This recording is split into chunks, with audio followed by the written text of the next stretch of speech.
লাইলাতুন নিসফি মিন শাবান প্রচলিত শবে বরাত উপলক্ষে আমাদের করণীয় কি? বিশেষ করে এই রাতে মসজিদে ওয়াজ মাহফিল, দোয়া দরুদ, ইবাদত বন্দেগী এবং নানা ধরনের খানাদানার আয়োজন করা হয়। কোরআন সুন্নাহর আলোকে এগুলো ঠিক কিনা জানালে উপকৃত হব।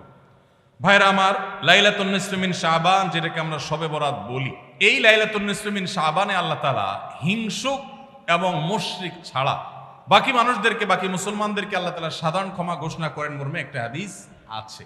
এছাড়া আরো বেশ কিছু হাদিস আছে যেগুলোর কোনো না অনেকগুলো সনদের মধ্যে কিছুটা দুর্বলতা আছে, কিন্তু মোটের পরে এ রাতের ফজিলত সুসাব্যস্ত এবং প্রমাণিত। কিন্তু এর মানে এই নয় যে এই রাতকে কেন্দ্র করে আমরা যা করি আমাদের দেশে তার সব সঠিক। আমাদের দেশে লাইলাতুল বরাতে মানুষের যে ভিড় মসজিদগুলোতে, এটা তো ভালো জিনিস যে মানুষ মসজিদে আসছে, কিন্তু অন্যদিন না এসে এই রাতে বেশি আসার কারণটা কি? লাইলাতুল কদর বেশি ফজিলতপূর্ণ নাকি এই রাত বেশি ফজিলতপূর্ণ? লাইলাতুল কদরের সাথে কোনো তুলনা চলবে? সেই রাতে মানুষ কি এত বেশি ইবাদতের চেষ্টা করে? তাহলে এই রাতে এত বেশি চেষ্টার রহস্যটা কোথায়? রহস্য হলো আমাদের দেশে মানুষ মনে করে যে এই রাতে ভাগ্য ঠিক হয়, অতএব সারা বছর যাই করি না করি এই একটা রাত মসজিদে গিয়া আল্লাহ বিল্লাহ করে যদি সারা বছরের ভাগ্যটা ঠিকঠাক করা যায়, এরপর আর মসজিদে যায় কেনা। এই চালাকি করলে কি ভাগ্য ঠিক হয়ে যাবে?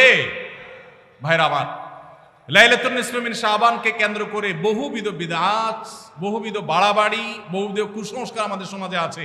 এক সময় তো প্রচুর পরিমাণ পটকা ফুটাফাটি চলতো। আলহামদুলিল্লাহ, প্রশাসনের ভাইয়েরা প্রতি বছর নিষেধাজ্ঞা আরোপ করেন এবং এটা অনেকটা কমেছে, যেটা আমাদের নিরাপত্তা হুমকির মধ্যে আমাদেরকে ফেলে। দিনের নামে আমরা কখনো সেগুলো করতে পারি না। অনেক মসজিদে আলোকসজ্জা করা হয়। আলোকসজ্জা তো আপনি এমনিই করেন সারা বছর, কিন্তু এই রাতকে কেন্দ্র করে আলাদা করে আলোকসজ্জা করা, এই রাতকে কেন্দ্র করে ওই যে হালুয়া রুটি খাওয়ার একটা ব্যাপার এখনো আমাদের দেশে কোথাও কোথাও আছে। অনেকে মনে করে নবীজির দাঁত মোবারক শহীদ হয়েছেন উহুদের ময়দানে, তো তিনি হালুয়া খাইছেন, সেজন্য আমরা ভালো দাঁতে হালুয়া খাই। নবীজির দাঁত ভাঙে হালুয়া খাইছেন, আমাদের আস্ত দাঁতে আমরা কি খাই? হালুয়া খাই। আপনার বাপের ঠ্যাং ভেঙে গেছে, উনি একটা লাঠি দিয়া খোড়ায় খোড়ায় হাঁটে, আপনার আস্ত ভালো দুইটা ঠ্যাং আছে, আপনি বাপের মহব্বতে বলছেন বাবা তোমার পাওটা ভেঙে গেছে, সেই মহব্বতে আমি আমার ভালো পাও নিয়ে লাঠি দিয়ে আমি খোড়ায় খোড়ায় হাঁটতেছি। কি বলেন? বাপ খুশি হবে? খুশি হবে? বলবে এটা তো বেয়াদবি, তামাশা করতেছ আমার সাথে, আমার ভেঙাইতেছ। নবীজি সাল্লাল্লাহু আলাইহি সাল্লাম দাঁত মোবারক শহীদ হয়েছে বাতিলের বিরুদ্ধে জিহাদ করতে গিয়ে। আপনি বাতিলের সাথে আঁতাত করবেন আর হালুয়া খায়া নবীজির সুন্নাত আদায় করবেন, এর চেয়ে বড় হাস্যকর জিনিস আর হতে পারে না। অতএব সব ধরনের বাড়াবাড়ি কুসংস্কার আমাদের বন্ধ করতে হবে।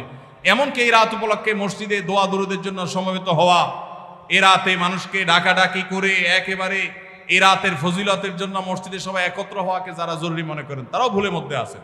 ব্যক্তিগত ইবাদতে আল্লাহর ক্ষমা পাওয়ার জন্য চেষ্টা করতে পারেন, সেটা ভিন্ন বিষয়। আল্লাহ আমাদেরকে বুঝার তৌফিক দান করুন। আমাদের দেশে কেউ মারা গেলে 40 বা জমা